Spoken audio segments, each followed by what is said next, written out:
আজ ভাবলাম কি বানাবো তাই বানিয়ে নিচ্ছি ছোলার ডাল দিয়ে একটু কচুরি। এটাকে আমরা নিরামিষ পদ্ধতিতে বানাবো। ছোলার ডাল আদা কাঁচা লঙ্কাকে মিক্সিতে পেস্ট করে নেব। তার মধ্যে কড়াই চাপিয়ে নেব গ্যাসের মধ্যে। এর মধ্যে আমরা সর্ষের তেল কাঁচা লঙ্কা বাটা আর একটু আদা বাটা দিয়ে দিয়েছি, একটু কালো জিরে দিয়ে দিয়েছি। ভালো করে ডালটা মিক্সিতে পেস্ট করেছিলাম, ভালো করে ডালটাকে আমরা ফ্রাই করে নেব। এর মধ্যে একটু চিনি আর একটু লবণ দিয়েছি। ভালো করে ভাজতে ভাজতে দেখবেন এমনি ঝুরি ঝুরি হয়ে যাবে। এরপরে এর মধ্যে একটা ভাজা মশলা রেডি করেছিলাম, সেই ভাজা মশলাটা দিয়ে দিলাম। আটার মধ্যে তেল একটু লবণ দিয়ে ভালো করে মেখে নেব। ভাজা মশলাটা আমি বানিয়েছি জিরে ধনে গুঁড়ো দিয়ে।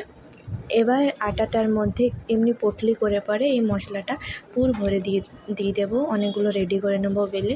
এবার আস্তে আস্তে ডুবন্ত তেলের মধ্যে ভেজে নেব। এই যে আমাদের রেডি হয়ে গেল ডালের কচুরি। ভিডিওটি ভালো লাগলে লাইক সাবস্ক্রাইব নিশ্চয়ই করবেন। Thank you.